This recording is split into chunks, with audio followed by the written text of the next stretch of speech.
Officially, we Britons have been Christian for more than 1,500 years. But scratch the surface and you'll find our ancestors believed in far more than Christ and the cross.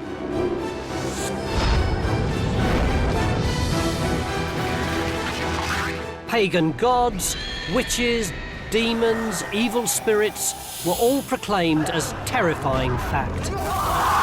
Now I want to uncover what beliefs and fears really built Britain. This week, along with a team of top historians, I'm investigating why our ancestors once lived in terror of witches.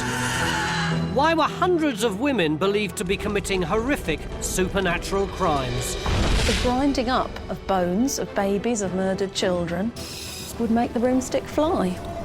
How could you tell who practiced the dark arts? In medieval times, people might have said you'd got the devil's mark. Why did a witch's power come from sex with Satan? His semen is icy cold. And how could you commit murder through magic? They were a very feared set of people.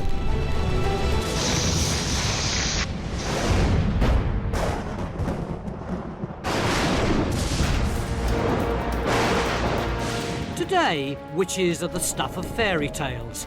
Fantastical creatures that ride broomsticks and cast spells over bubbling cauldrons. But back in the 16th and 17th centuries, when the Tudors and Stuarts ruled, everyone thought they were terrifying fact. For 200 years, we were so scared of witches, the church and state became hell-bent on exterminating them. Across Europe, more than 40,000 innocent people were put to death.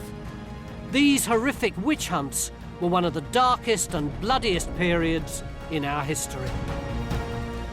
I want to find out exactly what the word witch meant to our ancestors. Where did they come from? What harm did they do? And how on earth could you stop them? To get the answers, I'm going to investigate a case study from the many thousands documented in contemporary court records. I've chosen Agnes Sampson, a Scottish midwife believed to be the inspiration for Shakespeare's witches in Macbeth. In 1590, Agnes was accused of trying to murder King James VI of Scotland with black magic. Her spells were thought to have conjured up a terrible storm that nearly sank his ship. No! No! I hope her story will reveal why our ancestors were so convinced witchcraft was real. Helping me in my quest is historian Dr. Lawrence Normand. She was right at the centre of one of the most spectacular witch hunts in Scotland, the so-called North Berwick witch hunt in 1590. And she was supposed to have gathered with some other witches, about 200 in North Berwick Kirk, and plotted to kill King James and also his wife, Queen Anne. And that was the centre of a big kind of plot against the king. So did they think she had powers? Yes, I mean, it was those who were accusing her of witchcraft thought that she had made a pact with the devil. And in doing that, she'd acquired demonic powers, devilish powers. When you say she was in league with the devil, what did that mean? Not only did the devil give them supernatural powers that they could do all sorts of extraordinary things, but that they had the power to destroy. They could kill your children, they could destroy your livestock, give you diseases. They were a very feared set of people. So our ancestors believed that witches weren't born with their terrible powers. They were ordinary women who had been tempted to the dark side by the devil himself. This meant your wife, daughter, or sister could easily become one. Professor Malcolm Gaskell is going to reveal how this diabolic transformation was thought to take place. Well, the way in which accused witches sometimes do describe their first meetings with the devil is that they're going about their business and, yes, he suddenly appears, often in a kind of a rural setting like this.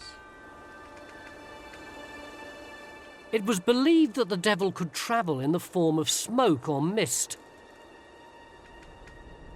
and then morph into any disguise he wanted. Why would respectable, upright women like Agnes have fallen for the devil? The devil, you know, we think of as a very frightening being, and of course people were frightened of him. But then to those who possibly were powerless, like women, especially poor women, that he was also something rather attractive about him. And it wasn't just attractive that he was presenting with a kind of business proposition, he was actually often described as an attractive man who would come to you like a sexual suitor.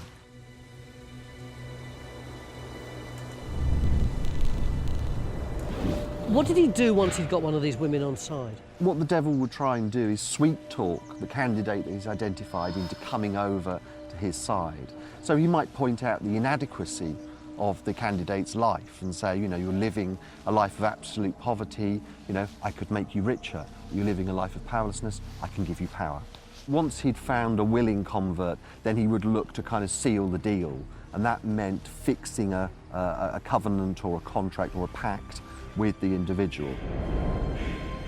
Court records reveal that the most horrific aspect of the diabolic pact was thought to be when the devil mated with his new recruit.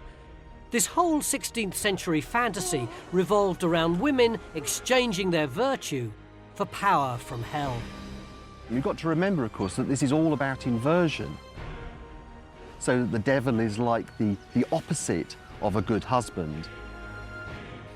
And this is the witch giving herself intimately to her new master. The witch has often described that the devil is cold, his body is cold, and even that his semen is icy cold. Of course, what it symbolises is the witch now, she's committed a crime against the government, she's committed a crime against the church and religion.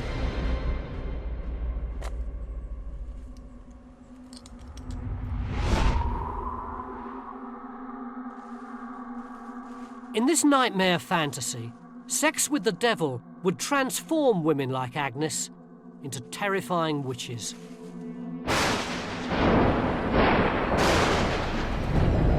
But they'd be impossible to spot, as outwardly they'd look absolutely normal. Professor Marion Gibson explains. The woman next door to you could be a witch. The woman in the same house as you could be a witch. And you wouldn't know she was exactly like other women. But on the inside, she might be very, very evil. What kind of evil things did they do that were actually quite ordinary? They did all kinds of things. They would use ordinary tools, like this knife, for example. Witches might plunge this into the wall in order to be able to milk their neighbours' cows. They would plunge the knife in and then milk it in order to draw the milk into their own home. Domestic implements were believed to be at the heart of the witch's arsenal. They could supposedly be transformed into tools of the occult by using the most shocking ingredients. The way that they would have made this simple broomstick into an implement that could fly would involve the grinding up of bones of babies, of murdered children, and the reducing of this to this kind of goopy fat.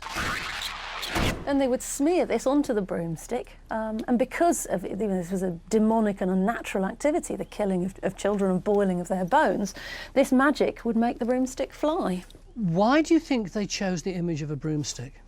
It's a household implement which is available to everybody. That seems to have been one of the reasons why these came up so often in the stories. It also is a complete inversion of what a housewife is supposed to be doing with a broomstick.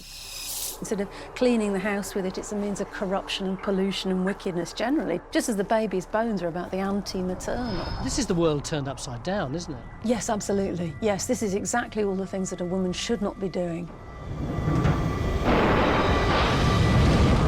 But Agnes wasn't thought to be performing black magic alone. Witches were believed to combine forces at diabolic meetings.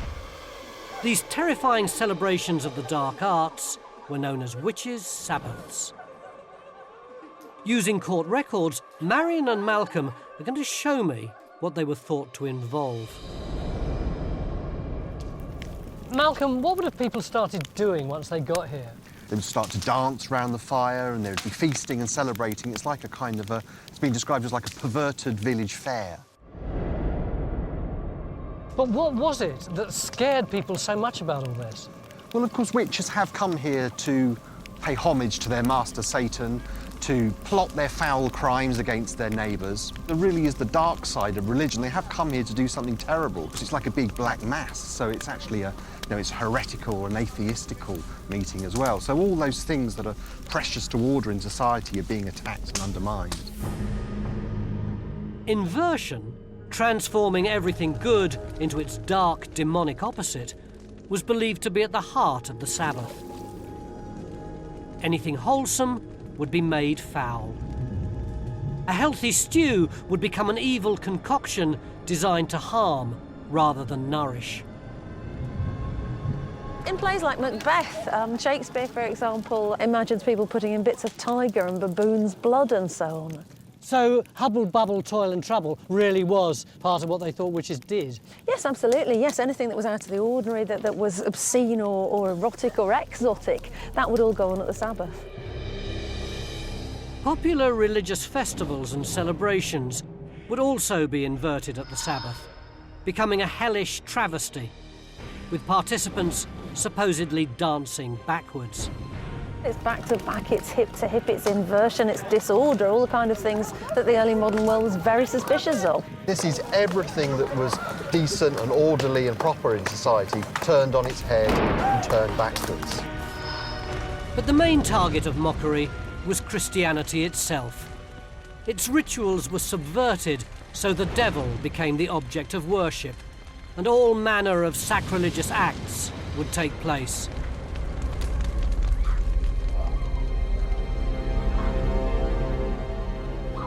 The climax of the Sabbath came when the witches once again pledged allegiance to their satanic master.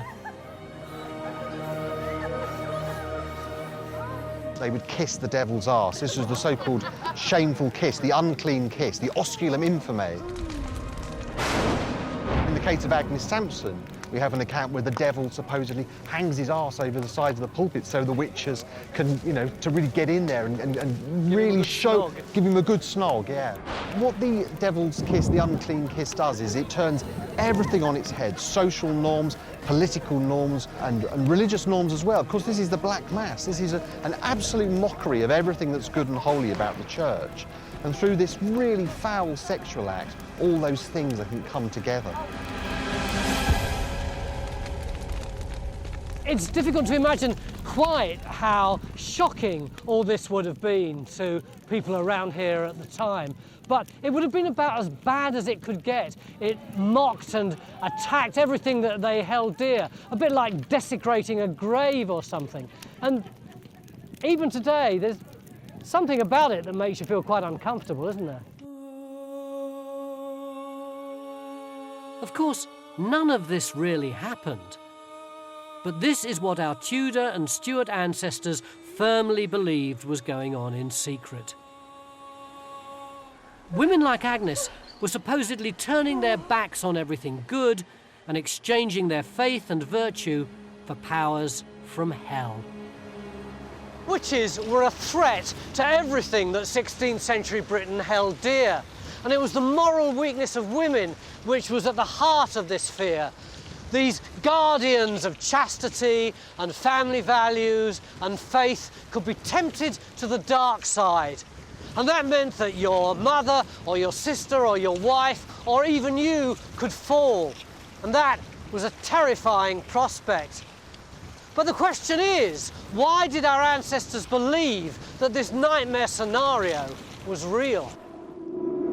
I'm about to find out why our ancestors were convinced magic was fact rather than fiction, and how practicing the black arts became punishable by death.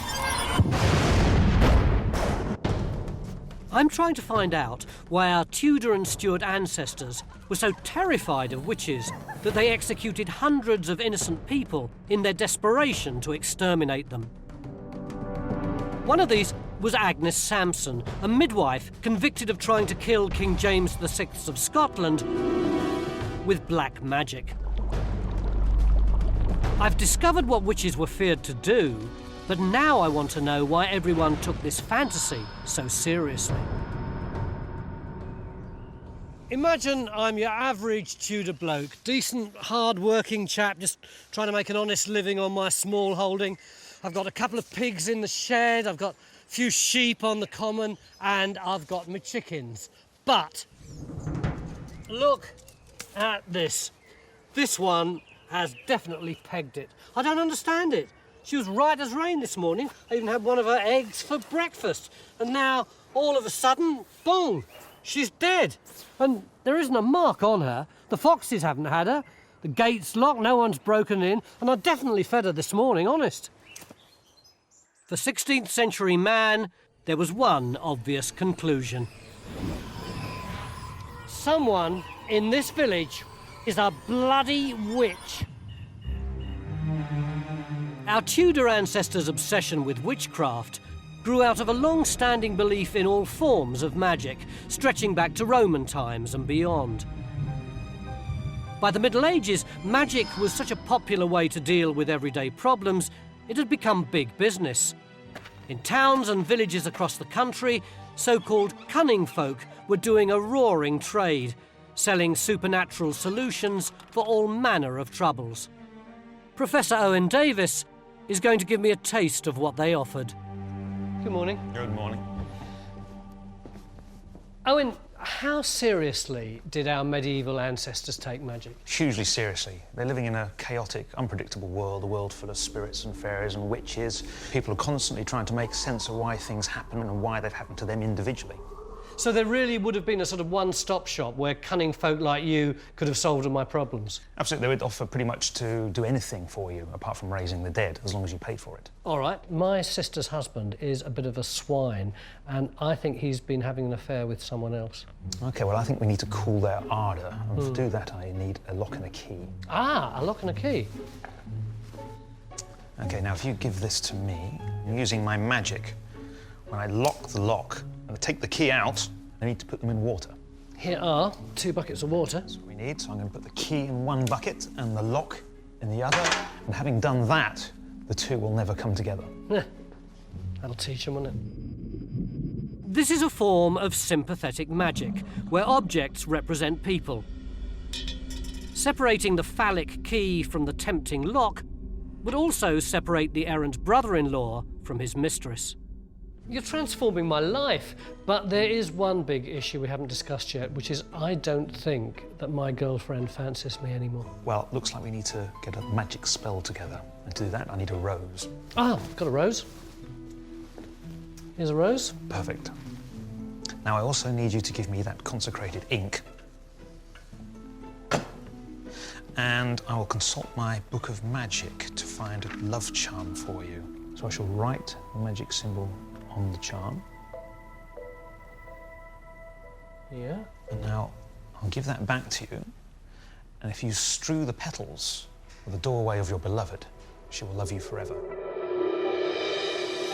The spells of cunning folk were clearly about showmanship and suggestion, rather than manipulating supernatural forces. Clients were encouraged to believe that everyday objects could have magical powers. But does this mean our ancestors were just gullible and naive?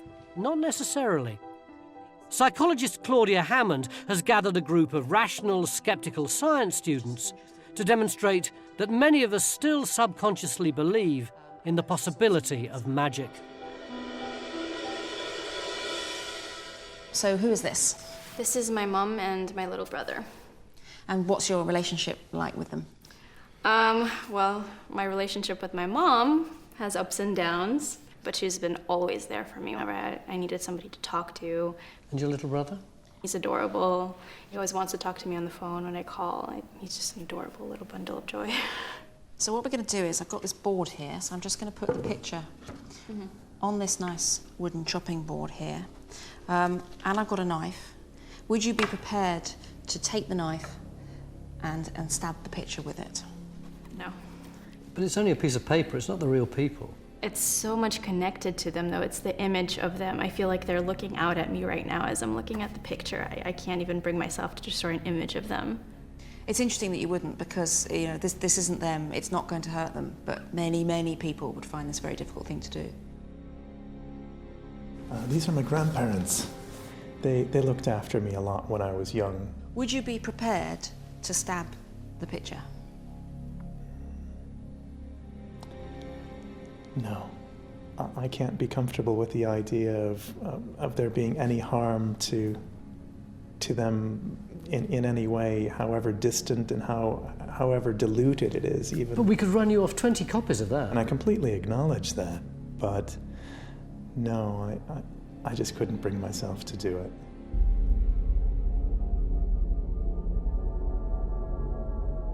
That was such a simple experiment, but I found it absolutely riveting. It is extraordinary the different things that people do, and people find strategies to cope with it. People think that they might find it easy, and then you realise they don't want to do it. They're really uncomfortable with it. They know it's just a piece of paper. They know that's irrational, but they don't like it. In a sense, these pictures are a bit like voodoo. You know, there is this idea that what if you found out afterwards some harm had come to them and you'd stabbed their picture? How awful would you feel? And I think that even though we know it's the 21st century, we can't slightly get away from that idea, this idea of sympathetic magic. So a picture is similar to a person. We know it's just a picture, but there's something about it that's deeply similar, and that's deeply disturbing for us. Even in the 21st century, it seems we can't quite bring ourselves to discount the possibility of magic. So it's hardly surprising our ancestors, who inhabited a world much less understood by science, were prepared to believe not just in beneficial magic, but witchcraft and the black arts.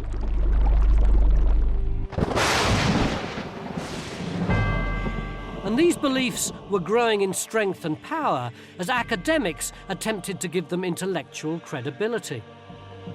With the arrival of the printing press in the 15th century, their theories began to spread like wildfire. The fear of witches soon reached epidemic proportions. A lot of it starts with this one book, the Malleus Maleficarum, which means the Hammer of Witches. It was written in Germany in the 1480s by a chap called Heinrich Kramer. And he had a collaborator, Jakob Sprenger, as well. So this is two Dominican inquisitors. These two guys were interested in catching witches, questioning them, indeed torturing them, and then in punishing them. So this is really a kind of handbook which starts that epidemic and then helps to spread it across Europe. But not many people could read, could they? No, they couldn't. But this is the kind of book that lots of gentlemen would have had in their private libraries. So the contents of this book would have spread very widely, even to people who couldn't read. What kind of things does it say? This is a book focused entirely on female witches. Men are being told that women can actually be having sex with the devil even while people are standing around them. The devil will be invisible, and this could be happening to your wife while you're watching. Look at this. At the end of the act, a very black vapour of about the stature of a man rises up into the air from the witch. Yes. It's so salacious that it makes us giggly. It's like something out of a tabloid newspaper, isn't it? It's erotic, but it touches on people's genuine fears as well. Yes, it does. Yes, this is exactly it. This is like a red top newspaper. And you can imagine the same kind of motivations lying behind its publication. My goodness, people will buy this. But at the same time, we have really important knowledge to communicate to them about the devil and his ways in the world. When printed books like Malleus Maleficarum started to appear, witchcraft became taken increasingly seriously at all levels of society. The church wanted to show it was protecting people by hunting witches down and eradicating them. And it wasn't long before monarchs were anxious to show they were also playing their part. Dr. Susan Duran has tracked down some revealing documents at Westminster Archives. Which monarch does this one relate to? This monarch is Henry VIII, and you can see here it's the Act Against Conjurations and Witchcrafts, and it's 1542. And it's the first act that makes witchcraft a felony in England. What does it actually say? Well, it says here, where diverse and sundry persons unlawfully have devised and practised invocations and conjurations of spirits, pretending by such means to understand and yet know from their own lucre and, well, it goes on to say, to find treasure, to carry out maleficium, bad practices, harm to their neighbours, to people in the towns, and also, of course, treason against the king. And what would happen if they did those things? They would be hanged. At least if they were found guilty, they would be hanged. It's now very much the state's responsibility to safeguard the people who are living in the king's realm from the bad practices of witches. Did Henry believe this stuff? I mean, whatever we might think of him, he was a very cultured man, wasn't he? Yes, but it was ingrained in society, the belief in magic. He shared it with very many intellectuals, whether they were members of the church or whether they were secular. He definitely believed in magic. I'm going to have to be very careful with this document, I know, because it's just so precious. In Scotland, where Agnes Sampson lived, James VI, who was later to become James I of England, enforced several laws, one of which made both witchcraft and keeping company with witches punishable by death. James was pretty obsessed with witches, wasn't he? He came to be after he went to Denmark, where he had gone in order to marry his new queen, Queen Anne. When he came back, he became particularly engaged with the problem of witchcraft because a storm had almost shipwrecked him and his bride on their return to Scotland. James really became alarmed about this. He saw that there was a connection between his enemies, political enemies, and the powers of witchcraft. James was told that the storm had been magically raised by a witch who wanted to kill him. He was determined to find and destroy the evil being before she could do any more damage.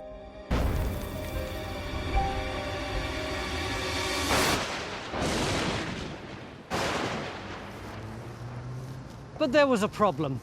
Although witches were fearsome, supernatural creatures, they looked perfectly normal. So how could you spot one? I'm about to find out how our ancestors thought you could tell who'd been dancing with the devil. And I'll discover the best way to arrest and kill one of Satan's creatures without risking your own life. I'm finding out why our 16th and 17th century ancestors believed witches and black magic weren't fiction, but horrific fact. I've already seen how fear of these women and their supposed supernatural powers permeated all levels of society, up to the king himself. But now I want to discover how people actually dealt with these terrifying supernatural beings. How did they identify them and trap them and put them to death? After all, witches looked completely normal on the outside. So identifying who around you was in league with the devil required a very special set of tests. Professor Malcolm Gaskill is going to demonstrate a particularly brutal one. What people are trying to do is to get the evidence which they can use, because they're going to have to go to a court of law. So one of the methods which is used is to subject the witch to the so-called ordeal by water. How did that work? Well, the idea is that you put the suspected woman into the water, and that if she's innocent, that she would sink, and that if she was guilty, that she would float, because the idea is that this is a pure element, water, and it would actually reject the witch. It's the reverse of the baptismal waters accepting the Christian child. In Catholic countries, a river or pond might even be blessed so it would become holy water. This would supposedly repel evil, forcing the witch up to the surface.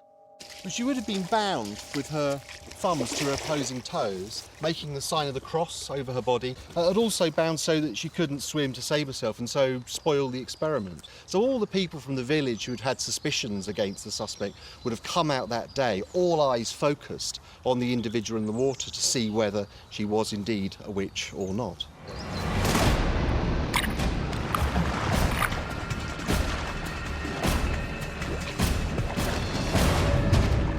Well, people often do float, but there are accounts where people say, well, they floated even though we tried to hold them under the water with poles. There's nothing we could do to make this individual sink.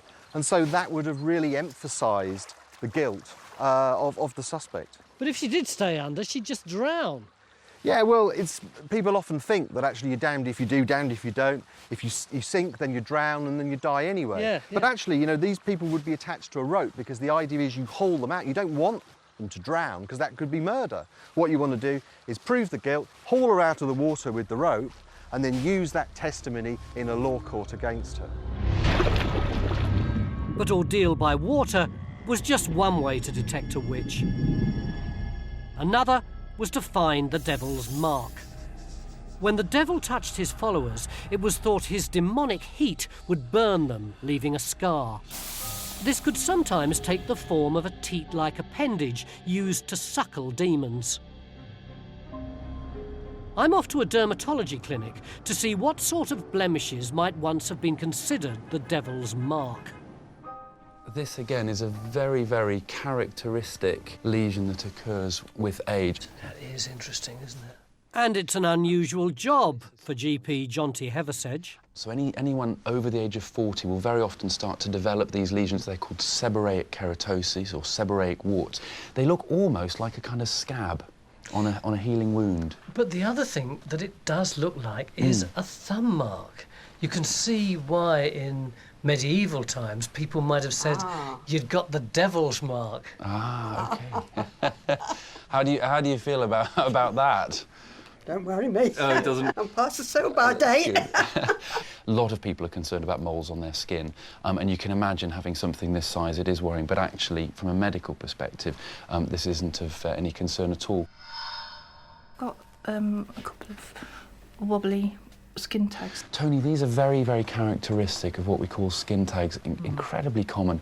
They tend to occur where the skin rubs, so the neck is commonly affected, the armpits are commonly affected, the groin is commonly affected. I suppose it's possible that these could have been what they call witches' teats. Yeah. But on the other hand, they're so common, aren't they? Virtually every older person has got these. You're absolutely right, and I guess, you know, the first thing is we've just got to imagine that we'd be thinking about a much younger population, so they wouldn't have been quite as common as certainly we see them these days. But the other thing is that very often they looked for these things in sort of secret places, in hidden places, and I do think that skin tags from that point of view kind of fit the bill. These days, they're concerned about for cosmetic reasons, but actually in those days it would have had far more serious consequences. The discovery of a devil's mark was considered one of the most irrefutable pieces of evidence that a woman really was a witch. King James's investigators found just such a blemish on Agnes Sampson, and its discovery triggered a brutal, deadly sequence of events as the suspect was subjected to the due process of law. But how did this process work? How could you arrest and prosecute someone who could conjure up evil to harm you? How could the law of mere humans triumph over the power of the devil himself? Dr. Jonathan Durrant is going to show me how our ancestors tried to tackle a supernatural being without endangering themselves.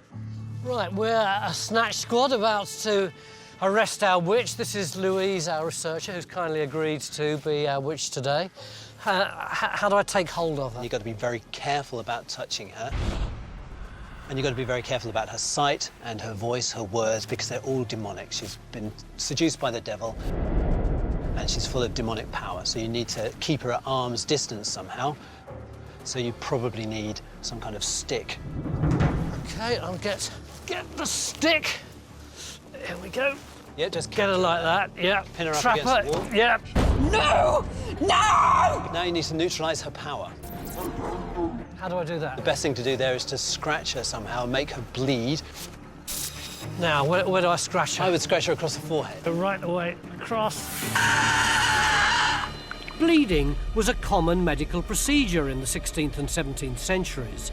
But with witches, captors hoped their supernatural powers would drain out of their bodies along with the blood.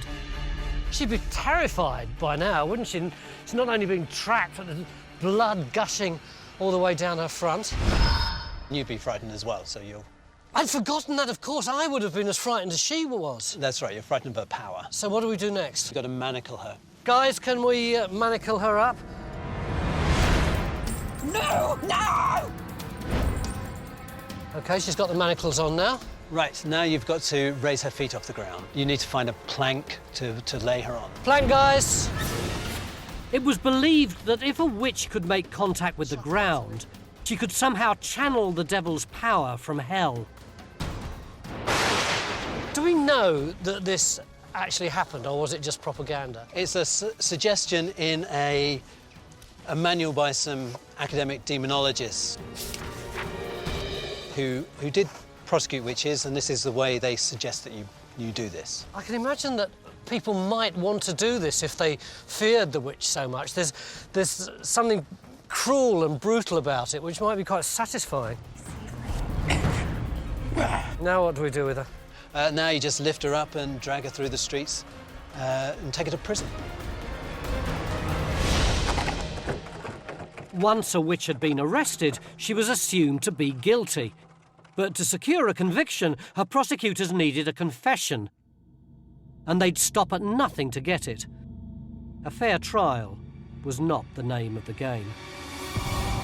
I'm going to see for myself how barbaric torture could make any witch confess, and the desperate measures prosecutors took to try and protect themselves from hell's fury.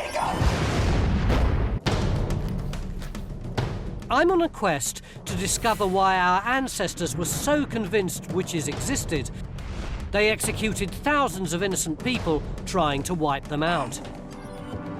One of them was Agnes Sampson, a midwife believed to be the inspiration for the witches in Shakespeare's Macbeth. Agnes was accused of trying to kill King James VI of Scotland with black magic. I've discovered how suspected witches like Agnes were identified and arrested. But now I want to see how prosecutors obtained the confessions needed to convict and execute them. Contemporary accounts reveal a process that was terrifying for both suspect and interrogator. This has now become good versus evil, God versus the devil, and the interrogators therefore need to protect themselves against his power. What kind of things did they have? Well, there's the basic things like the cross, which give you the protection of Christ. And you've got something in here. Feels like it's going to be a little doll or something. No, it's salt. What was this for? The salt is, again, consecrated to protect the interrogators. We're not sure why that is, but certainly it's a positive thing. It flavours food, it preserves food, so it's a positive item. You've got strips of linen here. Yes, therefore, writing the stations of the cross on them that the interrogator would then wear. I can see why you might want to wrap a prayer around you, but why the Stations of the Cross? It's a meditation on the arrest and then execution of Christ himself. So it replicates what's going to happen in the interrogation room a bit later. The exact protective measures prosecutors took depended on the country and whether they were Catholic or Protestant. But once ready, all had the same job: to secure a confession. Although torture wasn't allowed in England, it was in Scotland, and James VI oversaw its use in the interrogation of Agnes Sampson. The witch is now being brought into the interrogation chamber, and she would have been brought in backwards, so you need to turn around. Why was she brought in backwards? So she couldn't see the prosecutor and whatever else is in the interrogation chamber, and so she couldn't glance at the prosecutor and cause him some harm. But then, when she turned around, this is what she'd see. What's this mask? This is a scold's bridle. It's very much like a witch's bridle, which would have been placed on the witch's head, and it would have had prongs underneath her chin and perhaps in her mouth to make her feel very uncomfortable. But as Dr. Lawrence Normand explains, the bridle was just the beginning for Agnes. That is a thumb screws, for example, and that's something that was used in the early stages of torture. Goes on the fingers like that. Yeah. And then, of course, it's tightened and the fingers are squeezed. And for those who have tried it, they say it's acutely painful. I don't know if you're feeling any pain yet. That's really starting to hurt just there. Okay, yes. And the purpose of this is to, because the witch's body is demonic, they can resist a lot of pain. So the application of torture is to kind of break through that, break through the resistance that the devil has given them, and to get to the truth, to make them confess. But confession alone wasn't enough. Witches were believed to join forces to cast spells, and the prosecutors were after names. They wanted to know if there was a Sabbath, who else was there. They wanted the names of people. And as that happened, so the whole thing became snowballed and became more and more terrifying. If someone named you as a witch under torture, that was evidence enough to get you arrested. So the interrogation of a single suspect could lead to the prosecution of literally hundreds of people. And this is one of the reasons the witch trials of the 16th and 17th centuries became so big and so terrifying. So if you wanted more names from me, does that mean that you had to up the pain? There could be more pain, yes. There were worse tortures than the thumbscrews. What were these particularly used for? Well, these are a really nasty form of torture, the pincers, which would tear and pierce the body.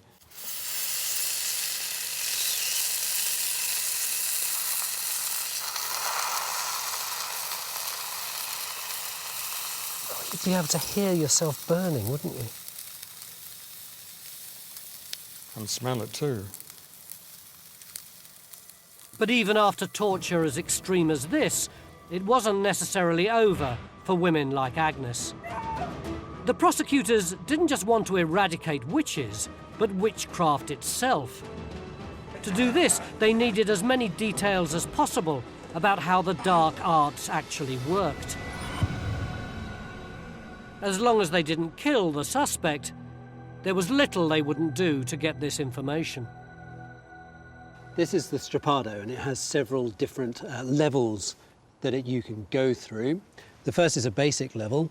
Her arms will be tied behind her at the back, and so it's pulling up on her shoulders and possibly damaging her ligaments, her tendons, her nerves. It would be agonisingly painful, wouldn't it, to be held up with your arms up like that? Yes, that's not the worst of it. If that didn't work, they could just lift you up off the ground slightly, putting more pressure on your shoulders. If that didn't work, then you could put a weight on. Like this? Yeah. Okay, and you lift her up slightly, and then the weight would be pulling through her whole body. If this didn't work, you could use a process called scorsation, where you just lift her up and then drop her and catch her before she hits the ground. You'd definitely dislocate your shoulders then, wouldn't you? Yes, you might even break them at that point. And if that last one didn't work, then you could do repeated scorsation in something called the rabbit jumps, which is just doing scorsation several times. What I find so eerie about this is that she stopped being a human being for the guys who are applying this torture.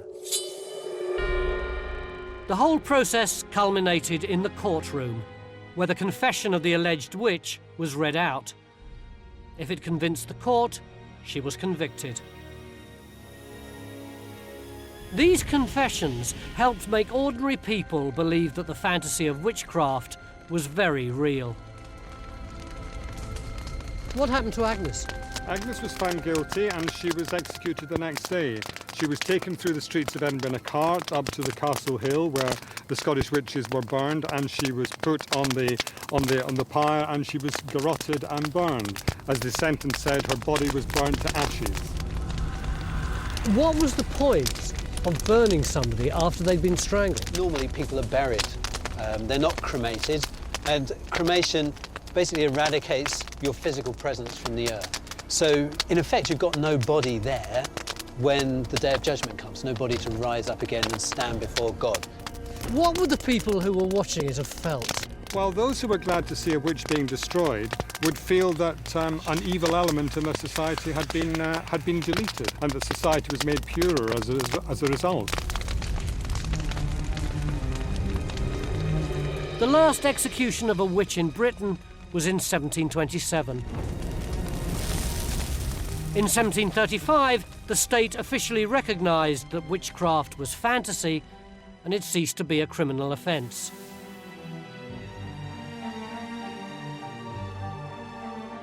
By this time, more than 40,000 innocent people had been executed as witches across Europe. What's so horrifying is how executing someone for an impossible crime like witchcraft should seem so sane and rational. This is partly because some of the finest minds in medieval Britain and Europe were determined to come up with theories to justify their beliefs, and they were good at their job. By the time the church authorities and the monarchs and the academics had finished, most of our ancestors were convinced this demonic fantasy was real. But their success is surely also because people like you and me, ordinary people, wanted to believe. When things go badly wrong, we look round for an explanation, someone to blame. And in medieval Europe, witches were the perfect and deadly target.